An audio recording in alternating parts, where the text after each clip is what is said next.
નમસ્કાર, હું છું આશિષ દરજી. તમે જોઈ રહ્યા છો એસએમએ ન્યૂઝ. જોઈએ આજના સમાચાર. હિંમતનગરના વિકાસમાં પાલિકા કોન્ટ્રાક્ટરની અડધર કામગીરીને લઈને બે પરિવાર રોડ ઉપર પટકાયા. સાબરકાંઠા જિલ્લાના હિંમતનગરમાં ચારે તરફ વિકાસ કામો ચાલી રહ્યા છે, ત્યારે ગત રાત્રિએ હિંમતનગરના ટાવરથી B division police station road ઉપર રાત્રિએ એક તરફ નિયમો નેવે મૂકીને ચાલતું કામ, જેને લઈને બે પરિવારો એક્ટિવા સાથે વારાફરતી રોડ ઉપર પટકાયા હતા. દિવસ દરમિયાન આ રોડ ઉપર જ ધૂળિયો વિકાસ જોવા મળ્યો હતો, જેને લઈને અવરજવર કરતા વાહન ચાલકોને શ્વાસ લેવામાં તકલીફ પડે તેવી પરિસ્થિતિ જોવા મળી છે. મહેસાણામાં કિશોર ગુમ થતાં પોલીસ ફરિયાદ નોંધાઈ. માતાએ ગરબા રમવા જવાની ના પાડી તો 15 વર્ષીય પુત્ર એક્ટિવા લઈને ઘરેથી ચાલ્યો ગયો. મહેસાણા શહેરમાં રહેતા એક પરિવારનો 15 વર્ષનો દીકરાને પાર્ટી પ્લોટમાં ગરબા રમવા જવાની ઈચ્છા થતાં તેને માતાને જાણ કરી હતી. જોકે દીકરો ધોરણ 10માં અભ્યાસ કરતો હોવાથી ભણવાનું કહેતા દીકરો એકાએક ગુમ થતાં પરિવાર દીકરાની શોધમાં લાગ્યો છે. ત્યારે દીકરો ક્યાંય ન મળતા આખરે માતાએ મહેસાણા શહેર બી ડિવિઝન પોલીસમાં દીકરો ગુમ થયા અંગે ફરિયાદ નોંધાવતા પોલીસે તપાસ હાથ ધરી છે.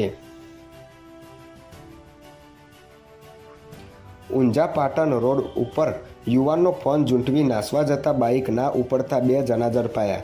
ઊંઝા શહેરના પાટણ રોડ ઉપર જય અંબે પાર્ટી પ્લોટની સામે આવેલ હેલીપેડ વરંડાની બાજુમાં રહેતો યુવાન રાત્રિમાં તેના ઘર આગળ બેસી મોબાઈલ ફોન જોઈ રહ્યો હતો.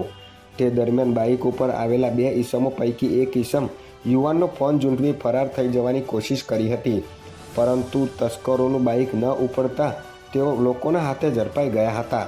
આ બનાવને લઈને 2 જણ સામે ઊંઝા પોલીસ સ્ટેશનમાં ફરિયાદ નોંધાઈ છે. દહેગામ ખાતેની ડોક્ટર કેર ફાર્મા કંપનીના માલિક સાથે ગાંધીનગરના દંપતી સહિતના 4 જણાએ છેતરપિંડી આચરી.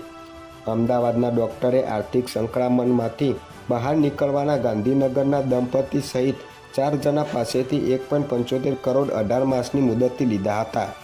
જે પેટે બાકી નીકળતા રૂપિયા 1.54 કરોડની અવેજીમાં 4 જણાએ ડોક્ટર પાસે તેમની દહેગામ ખાતેની ડોક્ટર કેર ફાર્મા કંપનીનો દસ્તાવેજ કરાવી લેવાયો હતો.